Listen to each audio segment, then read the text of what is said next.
Hello everyone, welcome back to the channel. Hope you're doing well. If you're new to the channel, please be sure to hit that like and subscribe button. Really helps out with the growth. I'm trying to hit 1,000 subscribers. Today I am showcasing Baron Samedi. Baron Samedi is technically a nuker healer and a lockdown mage. The enemy has Baron as well, and he appears to be Aspect, and they have Aspect Nausea and Cerebirth. Right off the bat, they have a tank and we don't, and Aspect Nausea is typically built tanky, so I will be rushing Soul Reaver right after I get a few cooldown items. As usual when I'm playing mages, I don't like to build Book of Thot. I prefer just going cooldown so I can press my abilities, I can press buttons. Nothing against Book of Thot, I just think that's a Vulcan item right now, and oh, looks like the enemy Baron is going Book of Thot. I can see the items he's building. So, yeah. Actually, this is a perfect chance to showcase which is better, Book of Thot build or just cooldown spam build. Because he's building Book of Thot and he's Aspect and I'm not Aspect. So I played Smite 1 and Baron Samedi was one of my favorite characters in Smite 1. I think healing is a core, they got it, healing is a core part of his kit. And not being able to heal your allies doesn't feel like you're playing Baron Samedi, I'm just being honest. Right off the bat, Baron's passive is Hysteria. His abilities gain increased effects with the amount of Hysteria the enemy has. His basic attacks give 5 Hysteria on the enemy. And his abilities, his 1 applies 15 Hysteria, his 2 applies 20 Hysteria, and his 3 applies 5 Hysteria up to the ticking part of it. And then when it finally explodes, it applies 25 Hysteria. So, year 1, he got a kill. Year 1 will reduce the enemy, I think, attack speed, strength, and intelligence if they're at 30 Hysteria. Your 2 will give you movement speed and I believe immunity to slows if you land it, if the enemy is at 30 Hysteria. And your 3 will apply an explosion as well as mesmerize the enemies within the circle if they are at 30 Hysteria. Well, I ulted too late. I'm not a tank, I'm a mage. I was trying to peel from my teammate by using my ult, but that's totally fine. And your ults will simply pull them faster if they're at 30 Hysteria. I just needed to cover his passive real quick. Leveling order, you want to max out your 1 first, because I believe it has a shorter cooldown than any of your other abilities. And your 2 next, then your 3 last. Your 3 is your main crowd control outside of your ultimate, but it's the last ability you level up outside of your ultimate. I'm going to go for Chronos Pendant into Spirit Desolation and just keep getting more cooldown than the enemy Baron. He is going for Book of Thot, I believe. Yep, he's going for Book of Thot. So I will have more abilities than him. And this has always been a thing where people just stack Book of Thot and it takes forever in the first half. And yeah, you'll do more damage. However, if you miss your ability, you're waiting an eternity to use it again. Whereas I'm just spamming abilities while you're not. So I want to see who does more damage. Him who is building Book of Thot to do more damage with mana, or based off of mana. And me who is just building cooldown so I can just use more abilities. I think it's going to be me because I have more buttons to press. Your Baron's Brew, when you throw it, applies Hysteria, so do utilize that at the start of the engage. Throw the brew in, and then your 3. That way it explodes and mesmerizes the enemies right away. Then you can just follow up with your other abilities, or just poke with your 2 and try to heal your teammates if they're close to you. But yeah, Baron is a fun god. That much I will say. It's going to drop my 2 on it, so I get credit for some of the gold. Alright, I hope I did. This is a tricky fight because the enemy does have a tank to just pull us and we don't have a tank. Oh yeah, one more thing about his ult. You take 50% less damage while you're ulting. Before it was mitigations in Smite 1, I believe, you gain mitigations in your ult. I missed my brew. Oops. And he ran away. Okay, that I just looked goofy doing this then.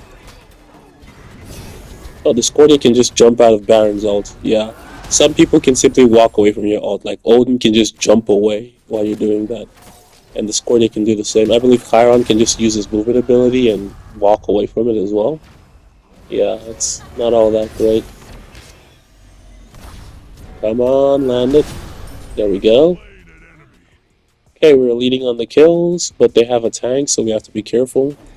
And I killed him because he didn't have any abilities to push. He didn't have any buttons to press. He didn't have cooldown. If he did, he would have healed himself. Because even in Aspect, Baron can heal himself. I'm tempted to just focus this tower, but Baron doesn't have any escape, so if they turn on me, I'm kind of dead. And it's a good thing I didn't focus the tower. Alright. Let's get Spear Deso online. Yeah, not enough gold. It is what it is.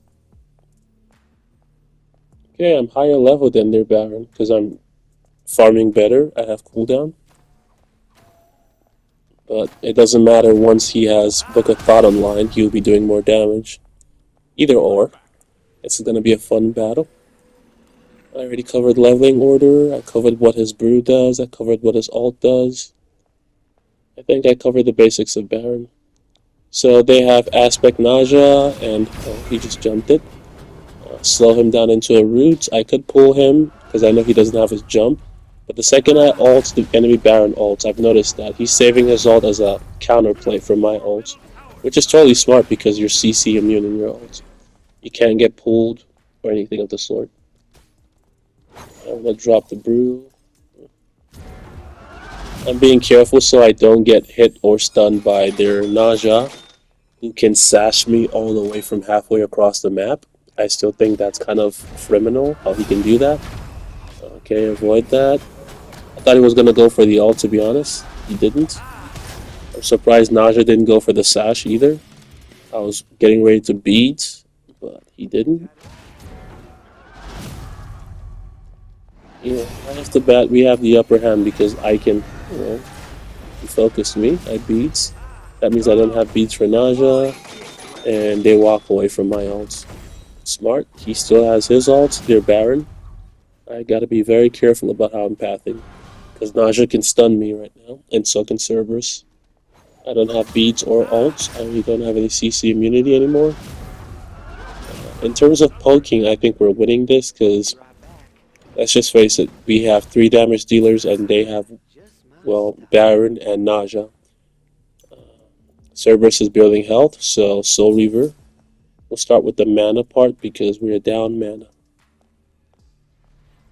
After this, I will probably go for Totem of Death because it gives cooldown and a stack in penetration.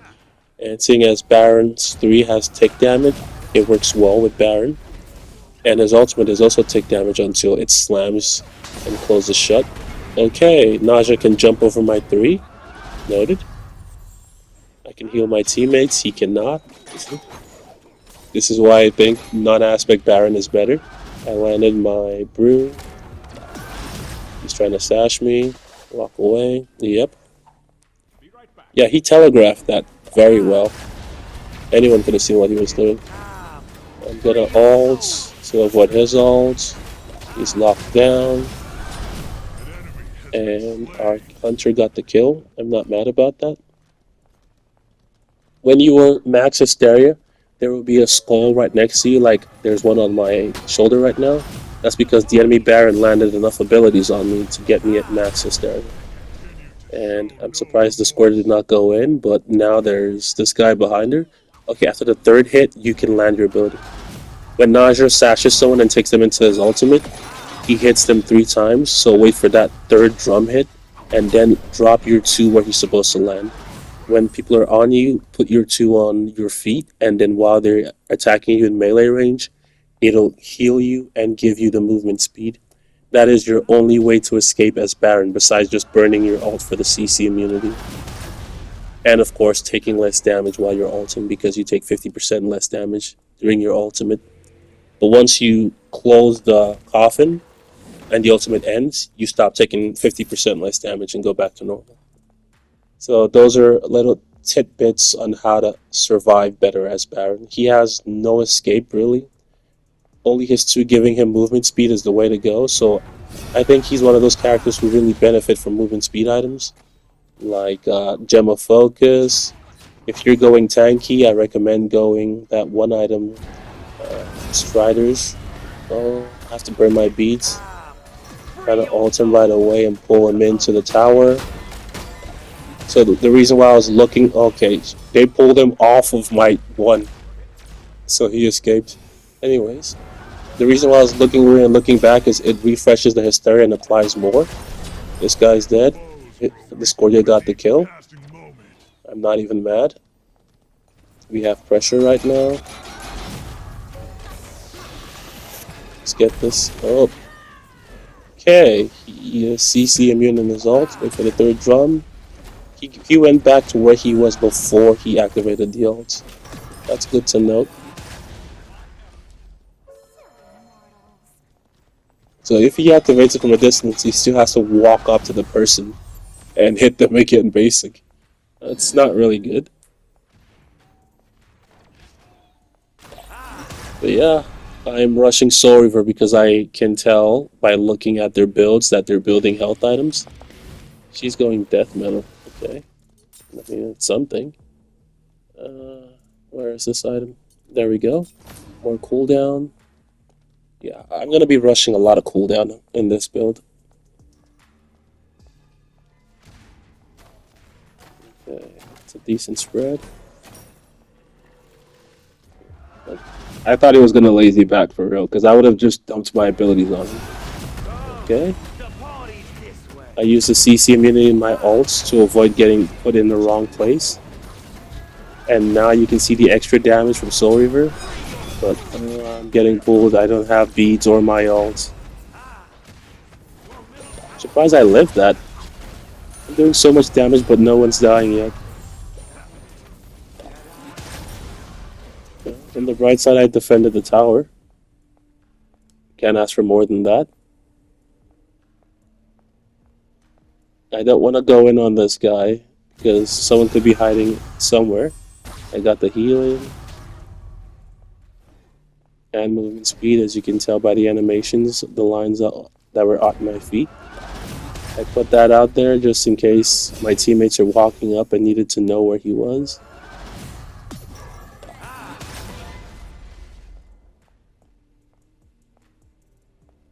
Yeah.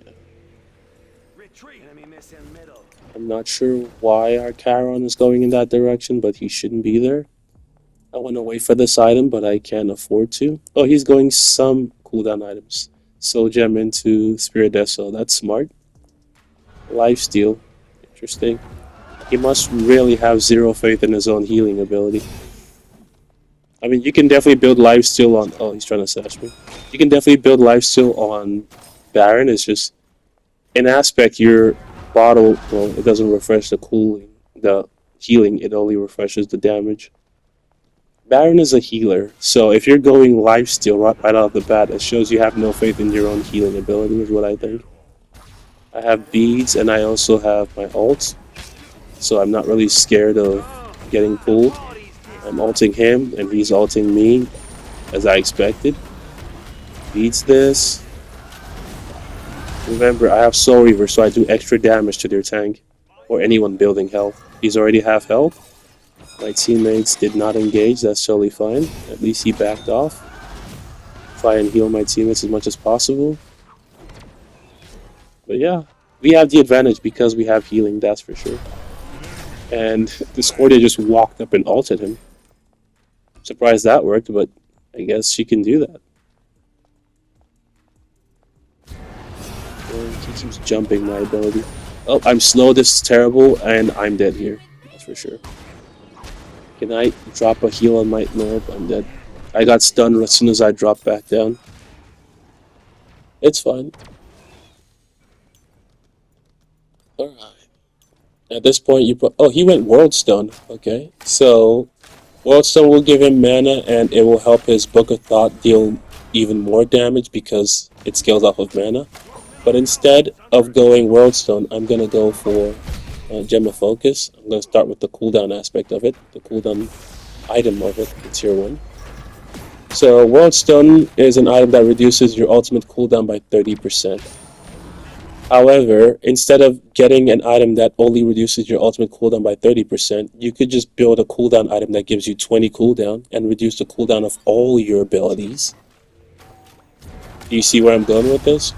Fundamentally, it should be better to build just cooldown as opposed to building mana and Book of Thot. Like, it is my preference, of course, because I like to push buttons, and having cooldown will let you push more buttons. And of course, building mana with Book of Thot will let your abilities hit harder. But in a situation where he just missed his abilities like that, or missed one of his abilities, he has to wait till the ability is off cooldown, while he only built like 2 or 3 items with cooldown. Whereas I have several items with cooldown, so when I use an ability, or if I miss an ability, I don't have to wait as long to use that same ability again. I'm gonna poke the minions a little bit. I know they're gonna be rushing to cut me off. Yep, they are. Alright, let's recast my abilities on him for poke. He took very little damage there. Interesting. I mean, he does have Sphere of Negation, so he probably stacked up the shield. And them having a tank, okay. Beads. Do that.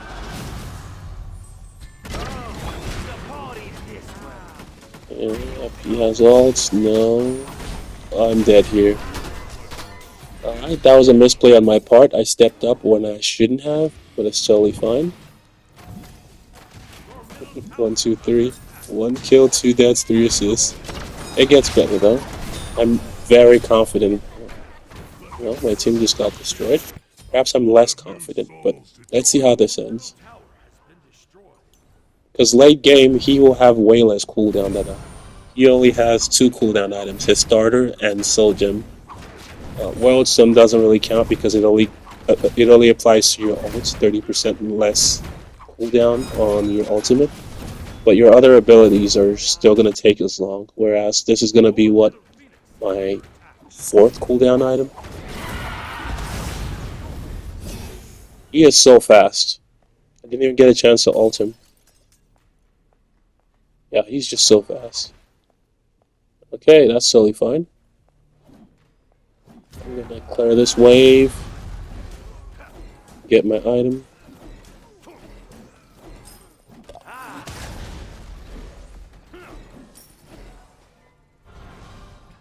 Alright. Put a point in my ult. We are at level 20. Get this. Not enough gold for anything else that I want. Last item will definitely be Obsidian Shard, and that'll put me at the maximum penetration. Now, it is important to go both penetration items if you're rushing a cooldown build, because you want your abilities to connect. Totem of Death will reduce your protections based on your abilities, and taking abilities do a better job of proccing it.